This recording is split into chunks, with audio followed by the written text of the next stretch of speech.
이 시간 하나님 말씀은 신약 성경 고린도전서 제10장입니다. 고린도전서 제10장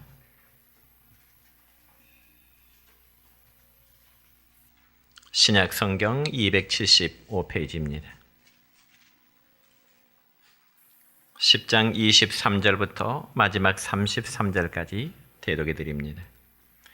모든 것이 가하나 모든 것이 유익한 것은 아니요 모든 것이 가하나 모든 것이 덕을 세우는 것은 아니니 누구든지 자기의 유익을 구하지 말고 남의 유익을 구하라. 무릇 시장에서 파는 것은 양심을 위하여 묻지 말고 먹으라. 이는 땅과 거기 충만한 것이 주의 것임이라.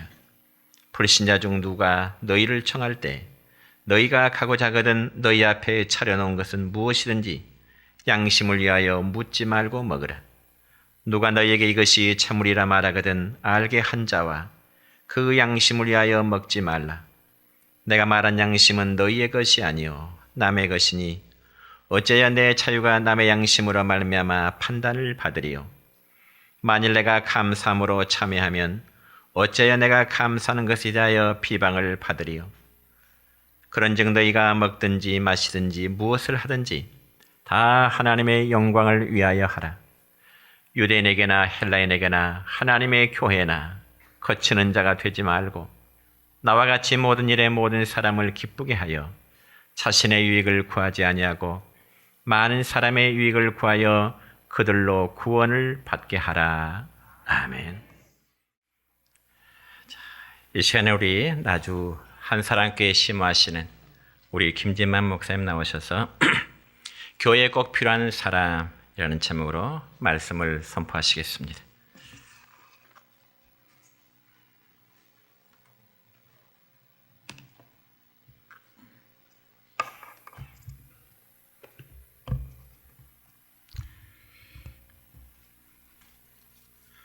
한 젊은 청년이 뜨겁게 연애를 하다가 여자가 고무신을 바꾸시는 바람에 실연을 당합니다. 이제 살 가치가 없구나. 지금까지는 아침 저녁으로 그 여인을 보는 기분에 살았는데 이제는 살 의미를 찾지 못한 이 젊은이가 세상을 하직해야 해야 되겠다 이렇게 생각을 하고, 그래도 내가 예수 믿는 사람인데 그냥 죽으면 안 되지 않겠느냐, 성경 한 절 펴서 하나님의 말씀이 시키는 대로 해야 되겠다 그러고는 눈을 딱 감고 성경을 딱 폈습니다. 폈는데 빨간 줄로 두 줄이 딱 치어져 있는 한 구절이 눈에 딱 띕니다. 딱 읽어보니까 마태복음 27장 5절의 말이었는데 유다가 나가서 목매어 죽으니라. 나는 어차피 죽을 목숨인가 보다. 그래도 혹시나 성경이 나한테 죽으라고 말하는 것은 조금 너무 심하지 않은가 싶어서 다시 한번 성경을 펼쳐보기로 했습니다. 펼쳐봤더니 누가복음 10장 37절인데 거기는 뭐라고 기록됐는고 하니 가서 너도 이와 같이 하라. 이 청년이 부화가 난 거예요. 화가 난 겁니다. 아니 세상에 성경에서 나보고 죽으라고 가르치네? 이럴 수 있을까? 그래도 3-3번이라고 그랬으니까 한 번만 더 펴보자. 그러고 성경을 또 폈습니다. 거기에 어떤 말씀이 써 있었을까요? 어느 때까지 둘 사이에서 머뭇 하겠느냐. 인터넷에 떠도는 유머 한마디여서요. 지금 여러분들 식사하시고 졸음이 살살 오시죠? 졸지 마시고 하나님 말씀에 귀 기울이시라고 이 말씀을 드린 거예요. 나온 김에 하나 더 할까요? 우리 매전교회 성도들은 굉장히 경건해가지고 목사님이 항상 은혜로운 말씀만 전하셨는가? 전혀 웃지도 않으시고 나를 너 설교를 얼마나 잘한가 보자 그러고 점수 매길 사람처럼 앉아 계시니까 제가 굉장히 두렵습니다. 어느 교회에서 있었던 일이라고 그러네요. 예배가 막 시작되었는데 아침에 목사님이 뭘 잘못 드셨는가 배가 살살 아프기 시작합니다. 꼬르락 꼬르락 하면서. 참으려고 노력을 하고 아무리 오므리고 오므렸지만 도저히 참을 수가 없는 겁니다. 그래서 목사님 성도들에게 양해를 구했습니다. 여러분, 제가 지금 급합니다. 그러니까 딱 5분만 내게 시간을 주시고 5분 동안 찬송하시면 좋겠습니다. 이러고는 화장실 갔어요. 볼일을 다 마치고 목사님이 강다상에 다시 올라오니까 교인들이 막 웃는 거예요. 막 웃으세요. 그래서 목사님이 아니 여러분, 제가 여러분 앞에 5분 동안만 시간 달라고 양해를 구했지 않습니까? 근데 왜 웃습니까? 그랬더니 그 교회 장로님 한 분이 저 맨 앞에 서 계시다가 일어서셔서 이렇게 말씀하시더래요. 목사님, 다음에 화장실 갈 때는요 핀 마이크 좀 뽑고 가세요. 그러시더래요. 뭔 생각 모르겠죠? 예. 여러분 반갑습니다. 저를 초대해 주신 목사님께 감사하고요. 또 당회에 감사를 드립니다. 우리가 행복한 신앙생활을 하기 위해서 꼭 필요한 것이 3가지가 있죠. 그 중에 하나만 말씀드려 볼게요. 그것은 뭐냐 하면 훌륭한 목사님을 만나는 겁니다. 왜냐하면 영적인 리더를 목사님에게 받아야 되는데 목사님이 훌륭하지 못하시면 내가 묻혀지게 되거든요. 내 믿음이 성장할 수가 없습니다. 그래서 우리가 행복한 신앙생활을 해가려면 목사님, 훌륭한 목사님을 잘 만나는 거, 이보다 더 큰 축복은 없어요. 이제 목사님 오늘 보니까 마이크가 쭉 올라가 보니까 키도 훌륭히 크시고요. 그죠? 저보다 훨씬 크십니다. 또 얼굴도 어쩜 저렇게 미남처럼 생겼는지 몰라요. 그뿐만이 아니에요. 설교도 참 잘하세요. 방송 설교하시는 들어보니까 설교도 잘하세요. 지난 금요일 날 제가 병원에 있는데 그 문병 오셔가지고 목사님 1월 20일 날 우리가 헌신 예배를 드리는데 설교 좀 해줬으면 좋겠습니다. 이렇게 부탁을 받았어요. 그래서 제가 짐작으로 생각하기를 1월 달 헌신 예배면 재직 헌신 예배이겠거니. 그래서 재직 헌신 예배에 대한 설교를 준비를 했습니다. 제목이 바로 뭐냐 하면 집사는 이런 사람이어야 된다. 이렇게 준비를 해가지고 지난주 금요일 날 목사님에게 문자로 드렸어요. 주부하실 때 목사님 이렇게 드시면 좋겠습니다. 그랬더니 한참 있으시다가 목사님 전화가 와서 목사님 이번에 우리 교회 헌신 예배는 재직들만 하는 헌신이 아닙니다. 깜짝 놀랐습니다. 그럼 뭔가요? 그랬더니 직분자 헌신 예배입니다. 그래요? 그럼 어쩝니까? 설교 바꿔야 되겠네요. 급히 바꾼 제목이 내정교회에 필요한 사람이었어요. 따라해 봅시다. 큰 소리로. 내정교회에 필요한 사람. 내정교회에 필요한 사람. 내정교회에 필요한 사람이에요. 여기 계신 여러분 모두는 하나님의 이 교회에 필요하기 때문에 불러주신 줄로 믿습니다. 오늘날 원숭이 한 마리가 강가를 지나다가 물고기들이 막 헤엄치는 모습을 보았어요. 이 원숭이 눈에는 그 물고기들이 물에 빠져서 허우적거리는 모습으로 보인 거예요. 그래서 이 원숭이가 걱정합니다. 저놈들이 물에 빠져가지고 허우적거리고 있구나. 빨리 내가 구해줘야 되겠다. 이래가지고 바지가랑이를 걷어붙이고 물속으로 뛰어 들어가서 고기를 잡아도 전부 다 밖으로 집어 던져버렸습니다. 다 건져내고 나서 밖에 나와보니까 파닥파닥하던 고기가 다 죽어 있거든요. 원숭이가 생각했습니다. 내가 조금 일찍 와서 물고기들을 구조했으면 좋았을 텐데 늦게 와서 이놈들이 다 죽어버렸구나. 그래서 다음 날부터 일찍 와가지고 물고기들을 다 건져서 밖으로 집어 던졌다는 말이 있습니다. 제가 왜 이 말씀을 드리는고, 우리가 어떤 일을 열심히 하는 것 대단히 소중한 일입니다. 그러나 더 중요한 것은 지금 내가 하고 있는 그 일이 지금 내가 하는 그 입에서 나오는 말이 하나님이 기뻐하시는 말이고 하나님이 기뻐하시는 일인가 한 번쯤 생각해 볼 필요가 있다, 그런 말이에요. 내가 지금 하고 있는 이 일이, 내가 하고 있는 이 말이 다른 사람과 교회에 유익이 되는 말을 하고 있고 일을 하고 있는가 진지하게 성찰할 필요가 있습니다. 만약 내가 하는 말과 내가 하는 이 일이 하나님의 교회에 유익이 되지 못하고 성도들 삶에 유익이 되지 못한 말을 하고 있다 그러면 스톱, 거기서 빨리 브레이크를 힘차게 잡아야 될 줄로 믿습니다. 어떤 사람은요, 목표도 없이 인생을 끌려가는 사람이 있습니다. 그러나 우리는요, 끌려가면서 사는 인생이 아니라 분명한 목표를 가지고 인생을 이끌고 가는 성도가 되시기를 바랍니다. 오늘 하나님께서 내정교회 성도들에게 이렇게 물어보실 겁니다. 내가 이 땅에 존재하는 이유가 무엇이냐? 라고 묻는다면 여러분 뭐라고 답을 하시겠습니까? 하나님이 여러분 개인에게 너가 이 땅에 존재하는 이유가 뭐냐라고 물으시면 뭐라고 답하시겠습니까? 여러분, 그때 바로 대답할 수 있는 크고 분명한 삶의 비전과 목표가 있어야 된다, 그런 말이에요. 그 목표 때문에 내가 돈을 벌어야 하고, 그 목표 때문에 내가 좀 더 배워야 하고, 그 목표 때문에 내 마음과 인격을 나이스하게 만들어야 할 분명한 삶의 목표가 있어야 된다, 그런 말입니다. 여러분 어떤 목표 가졌습니까?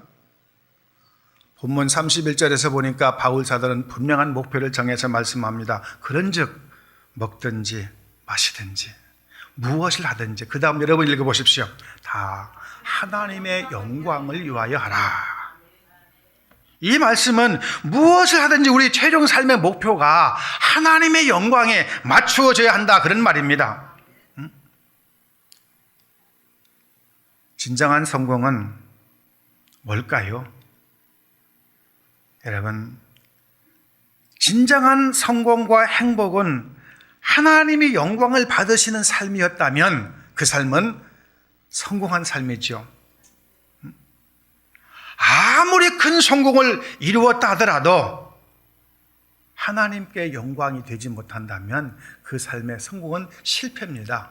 반대로 실패했을지라도 그 실패를 통해서 하나님이 영광을 받으셨다면 그것은 실패가 아닙니다. 성공입니다. 우리 인간의 육신적 눈으로 봤을 때 실패인 것이지 하나님께서 보실 때는 그 실패는 절대로 실패가 아니고 성공인 거예요. 가장 큰 성공은 하나님께 영광을 돌리는 삶이란 바른 목표를 세우고 그 목표를 위해서 힘쓰는 삶이에요. 그러면 가장 큰 실패는 뭘까요? 하나님께 영광을 돌리는 삶이란 목표 자체가 없는 거, 이게 가장 큰 실패의 삶이었다. 여러분, 우리 내정교회에 소속된 모든 성도님들은 진정 바울이 말한 하나님께 영광을 돌리는 삶의 목표를 바로 세우고 그 삶을 통해서 하나님의 교회가 유익하게 되고 하나님의 영광이 땅에 떨어지지 아니하고 계속해서 주님 앞에 올라가는 아름다운 삶이기를 원합니다. 자, 하나님께 영광을 돌리는 삶은요, 결국은 교회를 유익하게 하는 삶입니다. 결국은 세상에서 빛이 나는 삶입니다. 결국은 전도하는데 유익한 존재가 되는 삶이다, 그런 말이에요. 자, 이 마지막 때에 내정교회에 어떤 사람들이 필요할까요? 어떤 성도들이 내정교회에 들어오셔서 각종 일들을 맡아서 헌신하고 수고해야 될까요? 오늘 본문을 통해서 4가지만 말씀을 드리려고 합니다. 첫 번째는요, 서로의 차이를 잘 이해하는 성도가 필요합니다. 서로의 차이를 잘 이해하는 성도. 바울 사도 당시 고린도 교회는요, 바울파가 있었고 아볼로파가 있었고 베드로파가 있었고 예수파가 있었어요. 4파가 서로 다투고 싸웁니다. 다들 똑똑해서 각종 문제를 놓고 탁상 행적을 하면서 싸우고 또 싸웁니다. 여러분, 현대 교회도 그렇습니다. 서울의 어느 교회가 권사님이 정년 퇴직하면서 기념으로 이 그랜드 피아노, 이건 좀 작은 것이네요. 이거보다 훨씬 큰 그랜드 피아노를 교회에다 기증을 떡 했습니다. 근데요, 그 그랜드 피아노가 오기 전까지는 조용했던 교회가 이 그랜드 피아노가 오면서부터 갈등이 불거지기를 시작합니다. 아마 평소에 뭔가 좀 이렇게 있던 것들이 그게 표면화가 된 것이었겠지요. 이 그랜드 피아노를 어디다 놓을 것이냐, 강대상 중심으로 왼편에 놓을 것이냐 오른편에 놓을 것이냐 하고 다툰 거예요. 그래서 왼쪽 파가 생겼고 오른쪽 파가 생긴 겁니다. 3년 동안 다투고 결국은 왼쪽 파는 이 교회에서 예배를 드리고 오른쪽 파는 교회를 들어오지 못하고 저 교육관에서 예배를 드리면서 교회가 둘로 딱 나누어졌어요. 왜 교회에 그런 갈등이 생겼을까요? 서로의 차이를 이해하지 못하고 자기 중심적으로 생각했기 때문에 그렇습니다. 여러분, 사람들의 차이점을 이해하고 모든 것을 하나님 중심적으로 생각하면 오히려 다른 것이 멋진 화음이 되어서 하모니를 이룰 수 있습니다. 그런데 여러분, 자기 중심적으로 생각하면서 다른 사람들의 다른 점을 전혀 이해하지 않는 사람들이 교회 안에 들어와서 자리를 잡게 되고 그런 사람들이 교회에 중진이 되고 나면 교회는 끊임없이 잡음을 일으키고 다투고 분란의 소지가 여실히 드러나게 되어 있다, 그런 말이에요. 세상에는 같은 사람이 하나도 없습니다. 저희 집에는 아들만 둘입니다. 제가 처음으로 밝히는데 우리 집에는 아들만 둘이에요. 근데 미안하게도 그 아들이 쌍둥이입니다. 큰아들은 총신대를 졸업하고 미국에 유학을 갔는데 6년 됐습니다. 그런데 학위 받고 온다더니 학위 받고 안 오고 거기 눌러 앉으려고 지금 시작을 하고 있는 것 같아요. 둘째는 대전에서 회사를 다니고 있는데, 여러분, 우리 두 아들이 함께 모여서 가끔, 지금은 그것을 못했는데 전에는 함께 모여서 식사를 합니다. 가끔씩 저도요 깜빡깜빡할 때가 있어요. 저놈이 웃음인지 이놈이 웃음인지 잘 모를 때가 있어요. 아비인 저도 내가 낳은 두 자녀들도 깜빡깜빡할 때가 있다, 그런 말이에요. 그런데 놀라운 것은 마누라들은요, 우리 자부들은요 기가 막히게 찾아가요. 한날 한시에 태어난 쌍둥이도 성격이 다릅니다. 근데요, 자세히 보면 생긴 것도 분명 달라요. 여러분, 이 지구상에 나하고 딱 닮은 사람은 한 사람도 없습니다. 70억 인구 가운데 나하고 닮은 사람은 한 사람도 없어요. 다 개성이 다르고 성격이 다르고 솜씨가 다르고 말이 다르고 생각이 다른 거예요. 교회 생활 하다 보면요 다양합니다. 어떤 분은요 경건하고 엄숙한 예배를 그렇게 좋아합니다. 어떤 분은요 즐겁고 발랄한 예배를 좋아합니다. 어떤 분은요 찬양 부르는 것을 그렇게 좋아합니다. 박수치고 찬양하고 앞에서 청년들이 인도하면서 허리를 흔드는 모습을 보면 자기도 움찔움찔 움직이시잖아요. 좋아합니다. 근데 어떤 분은 이거 제발 좀 찬송 좀 하지 말라고, 듣기 싫다고. 어떤 분은 찬송가 부르는 것을 그렇게 또 싫어하는 분이 계세요. 복음송 좀 부르자고. 근데 어떤 분은 또 복음송은 그 복음이 아니다, 찬송가가 아니니까 예배 시간에 부르지 마라, 이런 분도 있단 말이에요. 우리 교회에 새벽 예배를 마치면 기도하라고 음악을 잔잔하게 틀어줍니다. 음악을. 그래서 조용하게 기도한 것보다는 그래도 음악 틀어주면 좀 기도할 수 있지 않겠습니까? 근데요 어떤 장로님 한 분이 새벽에 오셔가지고, 그분은 1년에 딱 3번 나와, 교회를 새벽 기도를. 언제 나오냐 그러면 송구영신 예배 때 한 번 나오시고, 그리고 부활절에 한 번 나오시고, 그 다음에 언제 나오냐 그러면 성탄절 아침에 한 번 딱 나오고 3번 나오시는 분이세요. 근데 그 3번 나온 그 중에 한 번 나오셔가지고는 음악이 들리니까 얼마나 악을 쓰는지 음악 좀 끄라고 기도 못 하겠다고. 지금은 제가 그래서 그러면 장로님 우리하고 안 맞으니까 당신 좋은 곳에 가서 신앙생활 잘하라고 보내드렸어요. 다른 교회 나갑니다 지금은. 여러분 다른 것을 이해하고 존중할 때 아름다운 교회가 되는 것입니다. 교회 생활을 잘 하려면 참과 신앙의 취향의 절대적인 선과 절대적인 악이 없는 것을 알아야 돼요.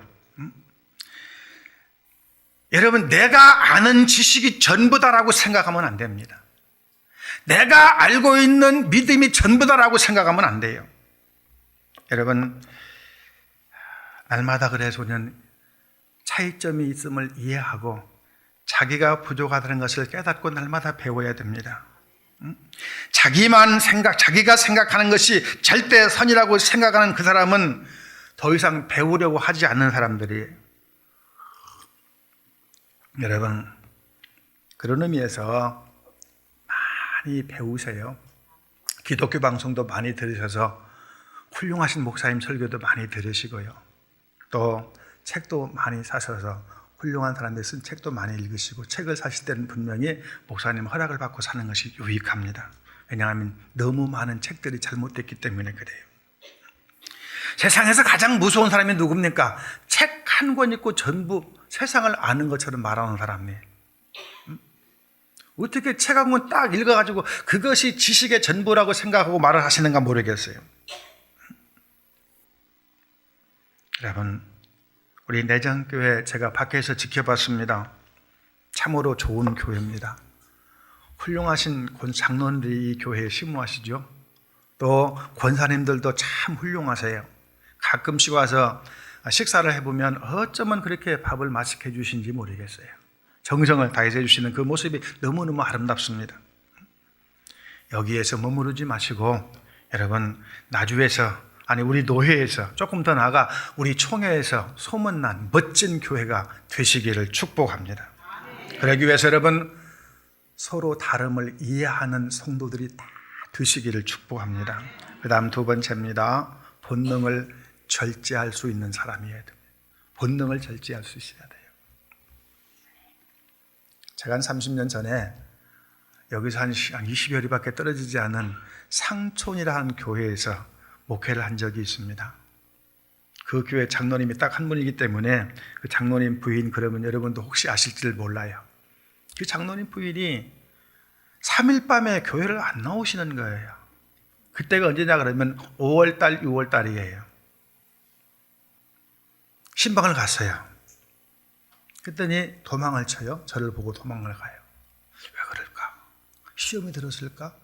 내가 안 미웠을까? 내가 한 설교를 듣고 시험 들었을까? 저는 마음에 근심이 됐어요. 그래서 다시 돌아왔습니다. 아무리 집에서 생각을 해도 궁금한 거예요. 왜 나를 보고 피했을까? 그날 저녁 3일 밤 예배인데 역시 안 나오셨어요. 그 옆에 사시는 권사님이 지금은 권사님인데 그때는 집사님이셨죠. 집사님이 저를 찾아와서 목사님, 아니 왜요? 이 집사님 어째 교회 안 나오실 때 장로 부인 돼가지고 그랬더니 나를 보고 씩 웃으면 목사님 보리타작을 하고 너무 힘드시니까 그때 막 못 신고 보리타작 할 때 아닙니까? 힘드시니까 막걸리를 한 잔 마신 거예요. 여러분 일하시다 막걸리 마시면 시원하고 좋지요. 근데 해필이면 막걸리 마시고 안주 한 잔 집어먹었는데 내가 찾아간 거예요. 그러니까 피해버린 거예요. 그리고 3일 밤 예배를 못 나오신 겁니다. 왜? 술 먹으시니까 냄새나 가지고 못 나오신 거예요. 제가 그랬습니다. 집사님, 그 다음 주일날 나오셨길래 집사님 나가 좀 보자고 사택으로 불러가지고 집사님, 아니 술 먹는 것이 무슨 죄진 겁니까? 괜찮아, 먹어. 그것도 하나님 주신 음식이야. 제가 여러분들에게도 똑같은 말을 드릴게요. 술 드세요. 숨어서 드시지 마시고 드시라고요. 장로님 괜찮아 이렇게 말씀해도 괜찮아요. 드세요. 근데 한 가지 유념하고 드세요. 우리 예수 믿는 사람들은요, 무엇을 주더라도 냉수 한 그릇을 주더라도 하나님 감사합니다 냉수 먹게 하셔서 이러고 먹잖아요. 그죠? 그러니까 약주 드실 때도 술잔 딱 들고 하나님 감사합니다 라고 기도할 자신이 있으면 드시라 그 말이에요. 기도하고 드시면 괜찮아요. 기도할 자신 있으면 드세요. 어떤 분이 제가 처음에 화순에 와서 목회할 때에 젊은 청년이 집사님 임명했는데 이 양반이 담배를 못 끊어서 담배를 이렇게 손에 딱 들고 담배가 없네? 뭐로 해야 되지? 담배를 손에 딱 들고 이렇게 오다가 나하고 딱 마주쳤어요. 숨겨야 되잖아요. 호주머니에다 집어넣은 게 이렇게 호주머니다. 그러고 이 손을 빼가지고 저하고 약수를 했어요. 여기 어떻게 됐을까요? 그 다음은 상상에 맡길게요. 그럴 필요가 뭐 있습니까? 담배 피세요. 피시는데 그놈을 불을 붙일 때 하나님 이 담배 주셔서 고맙습니다. 이 담배 피우고 건강하게 해주십시오. 담배 피우고 하나님 일 열심히 하겠습니다. 그리고 기도할 자신 있으면 피시라고요. 오늘 아직 담배 못 끊으신 분들 그렇게 기도하고 피세요. 괜찮아요. 기도하고 피시면. 여러분 창세기 노아를 보세요. 이 사람은요 자기의 본능을 억제하지 못해서 자녀들 앞에 부끄러운 모습을 보인 부끄러운 조상이 되었던 부끄러운 아비가 된 사람이 바로 이 노아입니다. 하나님은 그를 의인이라고 인정하셨어요. 근데요 본능을 절제하지 못하고 포도주 마시고 술 취해서 홀라당 벗고 잠자잖아요.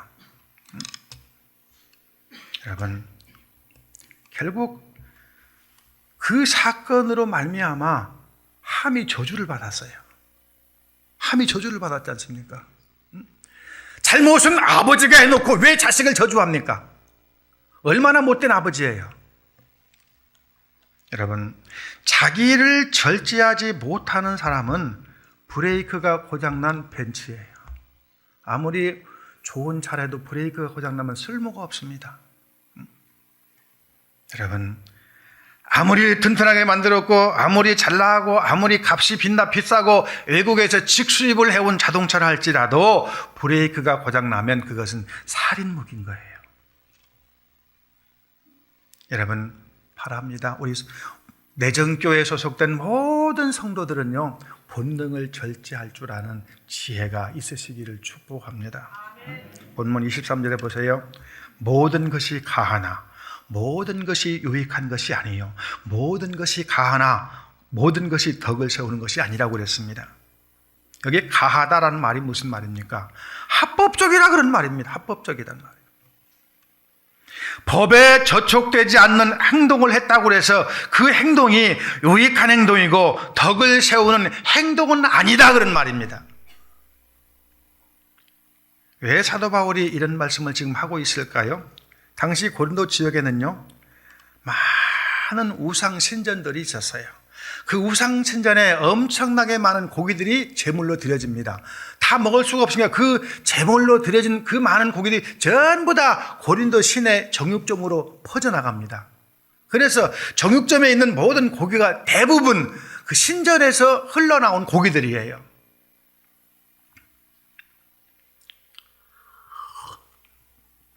그 고기를 믿는 사람들이 먹는 문제를 가지고 지금 이야기를 하고 있는 거예요. 아무도 보지 않고 나 혼자 있으면 먹어도 괜찮아요. 하나님 주신 것이니까. 그러나 믿지 않는 사람들이 나를 바라보면서 주시하고 있단 말입니다. 저 사람이 저게 우상 숭배에 갔던 음식인데 먹는가 안 먹는가 보자. 그랬을 때는 먹지 마라 그런 말이에요. 먹지 마라.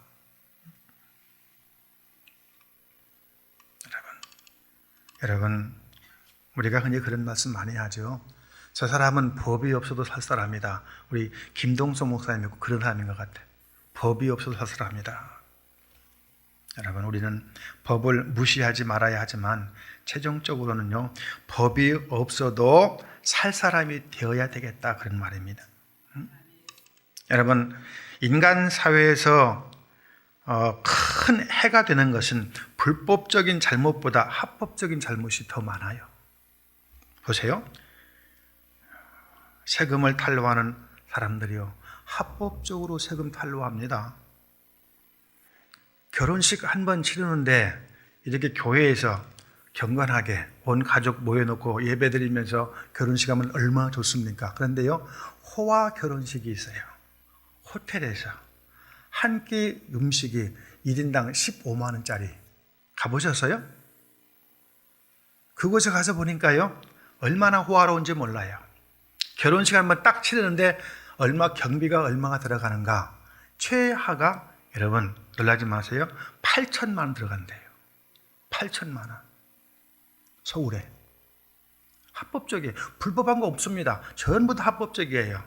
하지만 이렇게 초호화로운 결혼식을 합법적으로 했다고 해서 그 사람이 잘했느냐 하는 것은 아니에요. 그 영향으로 인해서 없는 사람들의 상실감, 이건 말로 할 수 없는 거예요. 그렇다면 나는 합법적으로 8천만 원 주고 결혼식을 했을지라도 그 없는 사람들의 상실감을 안겨준 그 죄악은 결코 적다 할 수 없다, 그런 말입니다. 그러니까 무슨 소리냐, 교회 안에서도 여러분 합법적이에요. 기도하는 거 합법적입니다. 다 합법적이에요. 다 합법적인데 그것을 뛰어넘어서 너무 길게 하는 것도 잘못이에요. 오늘 우리 기도하신 권사님 너무너무 은혜롭게 제가 잘 들었어요. 나는 우리 교회에서 저렇게 기도하신 분이 없어서 참 멋지다. 근데요, 미안합니다. 우리 권사님을 말씀한 것은 아니고 대체적으로 보면 기도가 길어요. 그래서 기도 긴 것은요, 대단히 잘못한 거예요. 기도는 1분 넘어가면 안 돼요. 우리 교회 장로님들은 여기다 제가 이렇게 써놨어요. 여기다가 기도하신 장로님들 보시라고. 뭐라고 써놨더니 3분 넘어가면 당신은 사기꾼입니다. 기도가 3분 넘으면 사기꾼이 왜 사기꾼인가? 목사의 설교를 짧게 만들잖아요. 기도 대부분 길게 하신 분이요, 뭐라고 하시는지 아십니까? 목사님 설교가 너무 길어요. 자기는 10분 기도하면서. 그러면 안 되잖아요.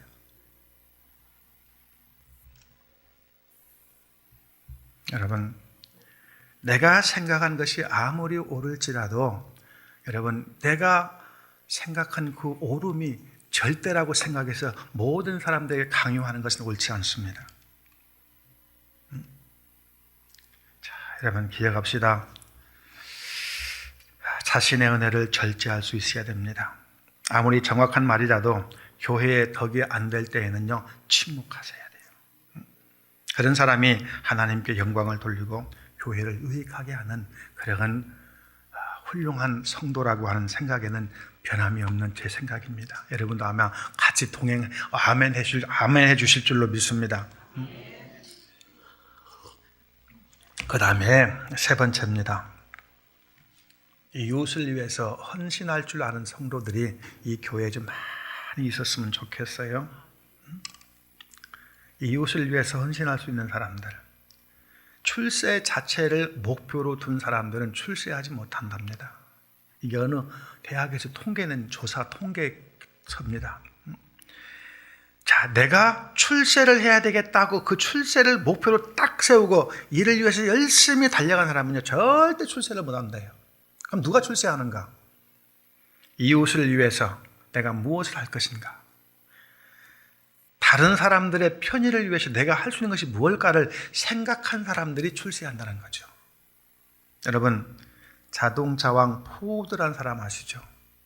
자, 미국의 유명한 자동차 회사인데 포드 자동차 지금도 나오고 있습니다만, 이 포드는요, 자기가 자동차 회사를 딱 만들면서 제일 먼저 무엇을 생각했느냐 그러면, 어떻게 하면 돈을 많이 벌 것인가? 어떻게 하면 많은 사람들이 막 타고 다녀 많이 팔려가지고 큰 돈을 벌 것인가를 염두에 두지 않았다는 거예요. 포드는 무엇을 염두에 두었는가? 어떻게 하면 사람들이 편히 탈 수 있는 안전한 차를 만들 수 있을까? 이걸 연구했다는 거예요. 여러분, 어떻게 하면 안전한 차를 만들 수 있을까? 이걸 연구하는 것이 이제 발표가 된 거죠. 그러니까 사람들이 포드 자동차 그러면 안전한 차라고 믿고 타기 시작한 거죠. 그래서 결국 그는 성공을 거두지 않습니까? 여러분, 내 요익을 위해서 열심히 노력하는 건 물론 좋습니다. 하지만 조금 범위를 넓히셔서 우리 교회에 다니는 사랑하는 성도들을 위해서 내가 할 수 있는 것이 뭘까? 교인들의 편안함과 유익을 위해서 내가 할 수 있는 것이 뭐가 있을까? 이거를 생각하는 사람은요, 반드시 하나님이 이 교회에 큰 일꾼으로 쓰실 줄로 믿습니다. 여러분, 결국은요, 이웃을 위해서 하는 것이 바로 나를 위해서 하는 것이다, 그런 말입니다. 특별히 성도는 물질 생활도 잘해야 됩니다. 물질 생활에는요, 두 가지 종류의 삶이 있습니다. 하나는 빼앗기는 삶이 있고요, 하나는 드리는 삶이 있어요. 자, 빼앗기는 삶, 드리는 삶, 어느 것이 더 행복할까요? 어느 것이 행복할까요? 판단은 여러분 몫입니다. 여러분, 드리는 삶이 훨씬 더 행복하지 않을까? 헌금하면 이 이야기가 금방 생각이 나요. 이태원에 가게를 차린 40대 남자가 장사가 잘 안 되는 겁니다. 그래서 자기가 벌려놓은 가게 한 중앙에 앉아서 손을 탁 잡고 하나님 앞에 기도해. 하나님, 축복해 주세요. 하나님, 축복해 주세요. 월 수입이 1,000만 원이 넘게 해주신다면 나는 반드시 200만 원을 주님 앞에 11조로 헌금을 드리겠습니다. 이래가지고 하나님 앞에 기도를 했단 말이에요. 근데 마치 하나님이 응답해 주시듯이 그 다음 달부터 갑자기 장사가 잘 돼서 800만 원을 벌게 됐어요. 그랬더니 이 사나이가 하나님 앞에 다시 기도를 드립니다. 하나님, 정말 대단하십니다. 내 기도를 그렇게 쉽게 응답해 주시다니요. 그리고 하나님 감사드립니다. 11조를 먼저 떼시고 보내주셨더군요.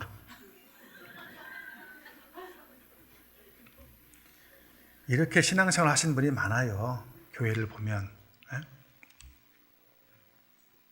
여러분, 기억합시다. 반드시 기억하십시오. 내 목표를 이루기 위해서 물실양면 노력하는 것도 좋지만 그렇게 해서 출세는 절대로 이루어지지 않습니다. 내가 이 교회를 위해서 무엇을 헌신할까? 내가 이 교회를 위해서 어떻게 헌신할까? 이것을 생각하는 사람은요, 눈에 보여요. 목사의 눈에 띕니다. 하나님 눈에 띕니다. 아, 저 사람이야. 그리고 그 사람은 성도들 눈에 다 띄게 되어 있습니다. 그래서 나는 절대 장로 안 해. 해도 밀려서 올라가는 거예요. 추대해서 올라가는 거예요. 그렇지 않겠습니까? 그러니 여러분, 그것은 교회에서뿐만이 아니라 사회에서도 똑같은 현상이라는 것을 기억해 두시기를 부탁합니다. 자, 마지막입니다. 세상에 빛이 되는 성도여야 한다, 그 말입니다. 세상에 빛이 되는 성도가 우리 내정교회 가득 차시기를 바랍니다. 하나만 물어봅시다, 여러분. 우리는 하나님을 어디서 만나죠? 여러분, 하나님을 어디서 만납니까? 하나님 어디서 만납니까? 우리는 하나님을 어디서 만나냐 그러면 말씀에서 만납니다. 그죠? 말씀에서 만나고 또 어디에서 만납니까? 바로 이 자리. 예배 드리다가 하나님 만나는 거예요. 말씀을 듣다가 하나님 만납니다. 맞아요, 제 말이? 틀리면 틀리다고 손 들고 왜 이렇게 얘기하세요? 우리 믿는 성도들은요, 하나님을 교회에서 말씀 듣다가 또 집에서 성경 읽다가 그리고 하나님 앞에 찬송 부르다가 하나님을 만나는 겁니다. 그런데 저 믿지 않는 세상 사람들, 그 사람들은 하나님 어디서 만날까요? 물어봅시다. 하나님 어디서 만납니까? 그 사람들은 어디서 만납니까? 따라갑시다. 나를 통해서. 손 좀 내보세요. 나를 통해서. 하나님 나를 통해 만나는 거예요. 내가 그러니까 세상에 나가면 누구예요? 작은 예수인 거예요. 내가 세상에 나가면 세상 사람 나를 바라보면서 뭐라고 말합니까? 예수, 작은 예수 나왔네, 그러는 거예요. 그게 그 소리가 무슨 소리예요? 예수 믿는 사람 나왔네, 그러는 겁니다.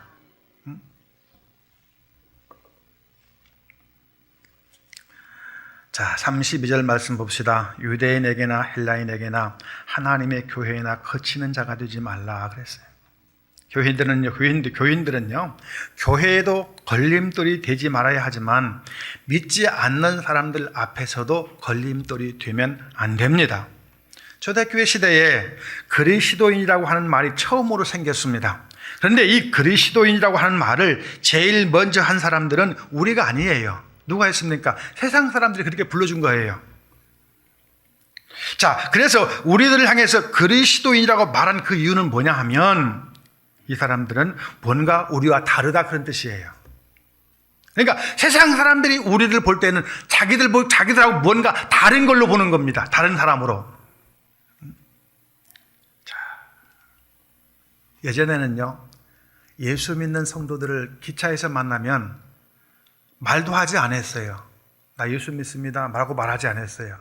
기도하지도 않았습니다. 그런데 한 자리에 앉아 있다 보면 왠지 모르게 이 사람이 목사일 것 같다, 장로일 것 같다, 집사일 것 같다, 감이 와지잖아요. 물어봅니다. 혹시 선생님 목사님이십니까? 그러면 대부분 네 하고 고개를 끄덕끄덕합니다. 근데 어떻게 된 것인지 요즘은요, 믿는 사람과 믿지 않는 사람 구분을 못하게 되었단 말이에요. 똑같아요. 믿는 사람인지 믿지 않는 사람인지. 목사가 볼 때도 똑같은데 세상 사람들이 어떻게 구분하겠습니까? 문제죠. 들소리 신문에 이런 기사가 났어요. 앞으로 자라난 우리나라의 미래인 우리의 아이들에게 1:1 면담을 통해서 1,800명에게 전국에서 1,800명을 뽑아가지고 상담을 했어요. 사회에서 영향력을 줄 수 있는 단체에 대해서 물었습니다. 어떤 단체가 앞으로 사회에 가장 큰 영향력을 끼칠 수 있겠느냐? 라고 물었더니 1,800명 아이들 가운데 77%가 교회라고 답을 했어요. 교회.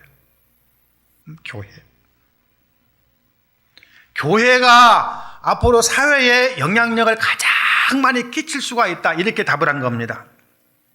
그 두 번째 질문에 이렇게 물었습니다. 그러면 현재 신앙생활 하고 있는 사람이 몇 명인가 하고 질문했는데, 미안합니다. 1,800명 아이들 가운데 5%는 몇 명입니까? 5%만 지금 현재 신앙생활 하고 있다고 답을 했습니다. 조사관이 깜짝 놀랐습니다. 이럴 수가 있는가? 그러면 나머지 95%는 교회를 안 다닌다는 얘기인데 그 95%의 아이들에게 다시 질문한 거예요. 그러면 교회를 나가자는 이유가 뭐냐라고 질문했습니다. 근데요, 그 아이들이 꾸미지 않고 있는 그대로 솔직하게 우리의 전곡을 찔렀습니다. 교회는 참 좋은 곳입니다. 예수님도 너무너무 좋습니다. 하나님 너무너무 사랑합니다. 그런데 믿는 사람들을 보니까 교회에 가고 싶은 마음이 싹 도망갔다는 거예요. 심각한 문제 아니에요? 심각한 문제입니다. 그래서 저는 오늘 우리 내정교회 사랑하는 성도들이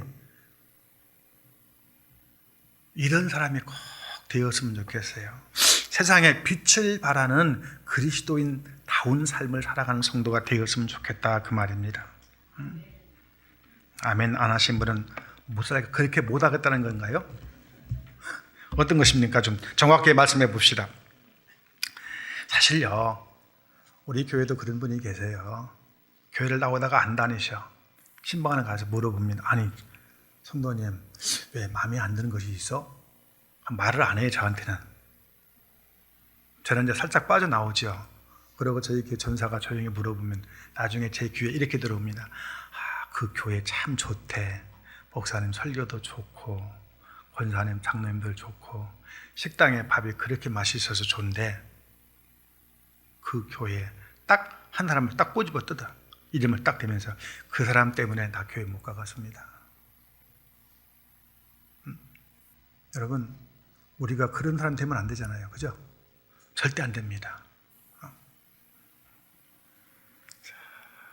믿는 사람들은요, 세상의 빛으로 살기를 힘써야 됩니다. 한국에 무속인이 몇 명인 줄 아세요? 장대에다가 높이 깃발 꽂은 사람들, 이게 무속인들이거든요. 이 무속인이 몇 명이냐 그러니까 조사에 의하면 60만 명이래요. 60만 명. 그럼 목사는 몇 명인가? 목사는 대략 한 10만 명쯤 잡습니다. 그 60만 명이 어떻게 먹고 사는가? 그 무속인도 연합회가 있어요. 연합회 그 이해녹 집사님이 무속인에서 나온 사람이 이렇게 회개한 사람이잖아요. 그분 간증을 들어보면 그렇습니다. 60만 명이 누가 먹여 살리는가? 예수 믿는 사람들이 먹여 살린대요. 예수 믿는 사람들이.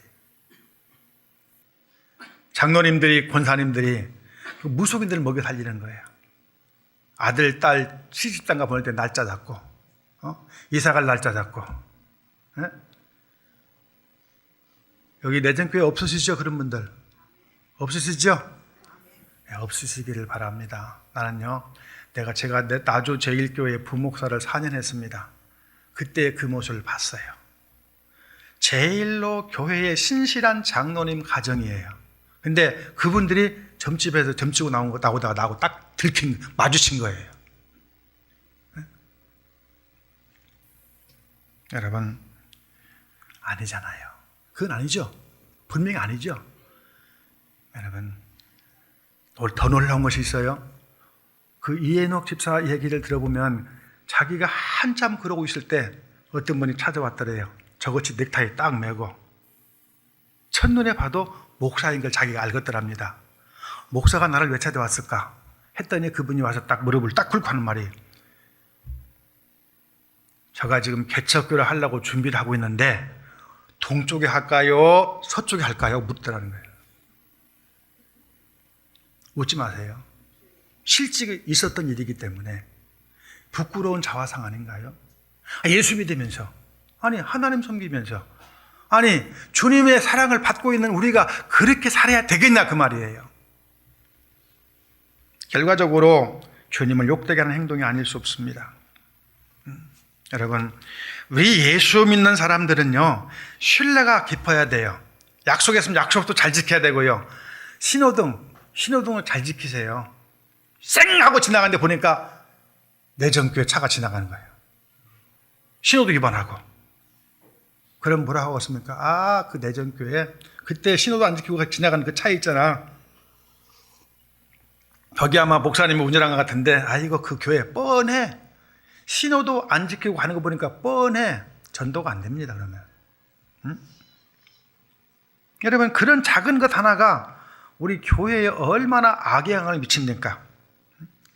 자, 열심히 공부하는 학생은 열심히 공부해야 되고, 그래서 좋은 대학도 가야 되고, 이렇게 해서 승승장구해야 교회가 아름답게 이름이 드러나지 않겠습니까? 믿는 사람은 모든 면에서 모범이 되는 삶을 살아야 된다, 그런 말이에요. 작은 행동 하나가 큰 일을 만들기도 하고요, 큰 일을 그르치기도 합니다. 나의 아무렇지도 않은, 나는 양심에 거리끼지 않기 때문에 아무렇지도 않게 행한 작은 행동 하나 때문에 내전교회 전도의 문이 깍 닫힐 수도 있다, 그런 말이에요. 그러니까 우리 교회는 한 분 한 분이 이거를 심각하게 생각하시고, 우리 목사님 목요일마다 열심히 전도하고 다니시잖아요. 제가 그걸 알아요. 대단한 분인 걸 제가 압니다. 저도 그렇게 못하는데 어쩌면 저렇게 열심히 하실까. 근데요, 그렇게 열심히 전도하셨는데 우리 교인들 하나가 법을 지키지 않고 덕을 세우지 못하면 목사님이 열심히 하신 것이 아무 소용이 없다, 그런 말입니다.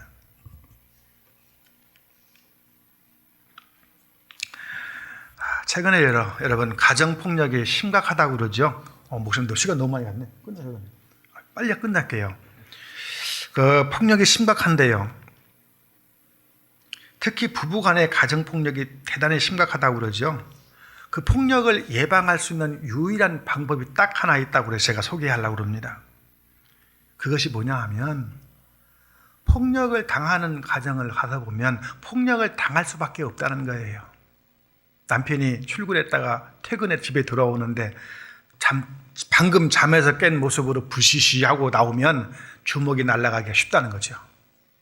근데요, 남편이 퇴근할 때쯤 되면 머리도 곱게 빗어 넘기고 이쁜 옷을 입고 살며시 웃으며 문을 딱 열어주면요, 함부로 대하지 못한다요. 이게 심리학적으로 그렇답니다. 아내가 자기를 잘 단장하고 세련된 언어를 사용하면 남편에게 무시당하지 않는다는 거죠. 그래서 여성 전문가들이 남편 폭력 방지법 중에 하나로 아내가 자기를 잘 단장하고 교양 있는 언어를 사용하라고 권하고 있습니다. 그러면 아내의 그 단아한 모습에 기가 죽어서 함부로 손 주먹이 날라오지 못한다는 거죠. 함부로 폭력을 행사하지 못한다는 거죠. 근데 아내가 단정치 못하고 금방 잔 모습에서 머리가 이렇게 딱 서 있고 눈곱은 여기 떨어져 있고 이러고 있으면요, 주먹이 쉽게 날아간다는 겁니다. 자, 사람의 심리를 가볍게 보이고 하찮게 보이면 무시하게 되고 공격을 당하게 된다는 거예요. 그래서 여러분 길거리 가다 보면 우리가 종종 발견합니다. 우리 주변에도요, 새롭게 이제 막 집들이 막 들어서는데 집들이 들어서는 틈방을 통해서 어떤 사람들이 폐차하려고 자동차를 딱 갖다 놔요. 그런데 처음에는 한 달 동안은 깨끗한 상태로 가만히 있습니다. 그리고 한 보름쯤 더 가면요, 펑크가 나 있어요.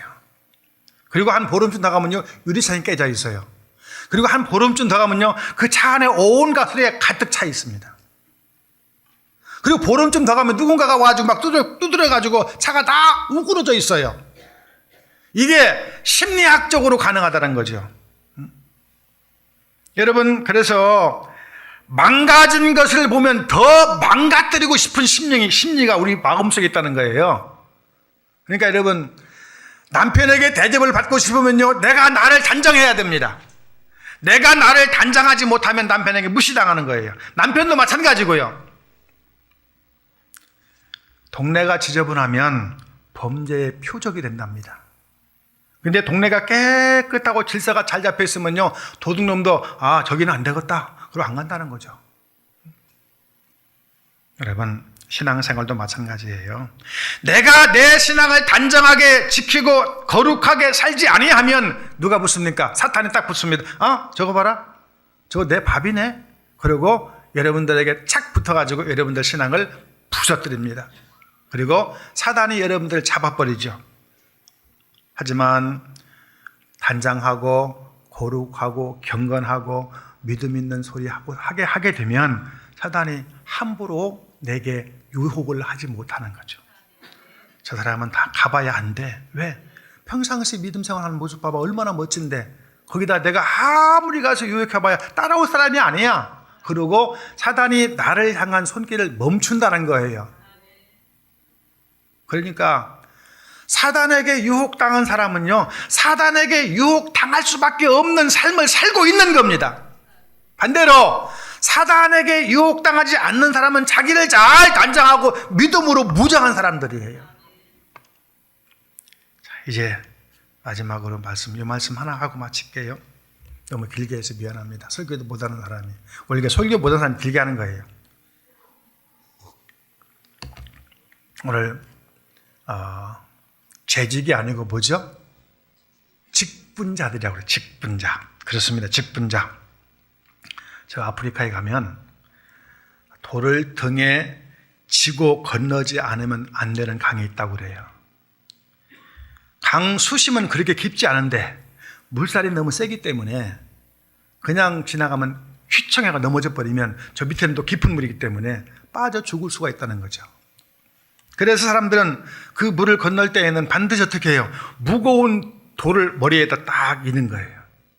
등에다 지든지. 이라고 건너가면 그 무거운 돌이 나를 눌러주기 때문에 그 센 물살을 바로 건너가서 건너편에 갈 수 있다는 겁니다. 여러분, 그러니까 등짐의 무게 때문에 내 몸이 강물에 떠내려가지 않는 거죠. 교회에서 이렇게 직분을 얻는다는 것은 결국 등짐을 지는 것과 같아요. 그 등짐이 무겁다고, 직분이 무겁다고, 목사님 나 이거 피아노 못 치겠습니다, 목사님 나 청소 안 할랍니다, 이러면서 그 직분을 팽개치게 되면 어떻게 될까요? 거센 물살에 떠내려가는 거예요. 거센 물살에. 그래서 결국은 죽고 마는 거죠. 무겁다고 팽개쳐버리면, 힘들다고 팽개쳐버리면 내 몸은 그 거친 물살에 휩싸여 갈 수밖에 없는 거예요. 하지만 무거울지라도 힘겨울지라도 기쁜 마음으로 하나씩 하나씩 감당하다 보면 어느새 건너편에 무사히 도착해 있을 줄로 믿습니다. 우리 내전교회가 참으로 훌륭한 교회입니다. 우리 목사님 참 훌륭하신 분이신데 제가요, 나는 사람을 볼 줄 모르지만 그래도 짐작은 할 수 있습니다. 나주에서 36년 살았습니다. 한 교회에서만. 근데요, 우리 목사님 보시면 참 멋진 분이시다 하는 생각이 늘 떠나질 않아요. 동시에 내전교회 교인들 행복한 교인들이라고 하는 생각이 떨어지질 않습니다. 가끔씩 와서 보면 너무 멋진 모습만 봐서 그럴까요? 아무튼 오늘 말씀 기억하면서 우리 내전교회가 좋은 교회로 더 발전하시고 성장하시고 여기에서 머무르지 마시고 시골이라고 자살하지 말고 이 예배당 쓸어버리고 여기다가 3층짜리 꿈을 한번 꾸어보실 수 있기를 바랍니다. 시골 교회라고 크지 못할 이유 없잖아요. 예? 여러분들이 열심히 일하시면 자기가 맡은 직분에 최선을 다하시게 되면 반드시 그런 날이 앞으로 올 것 같아요. 그 날을 소망하면서 여러분 믿음으로 주어진 직분 잘 감당해서 하나님 앞에 섰을 때 착하고 충성된 종아, 그 한마디가 지금껏 살아오면서 받았던 서름, 아픔, 고통 다 잊게 할 줄로 믿습니다. 믿음 안에서 성공하시고 다시 만날 때 우리 교회는 가득 차서 발 디딜 틈이 없는 훌륭한 교회로 성장해 있을 것을 기대하면서 오늘 말씀을 마치도록 하겠습니다.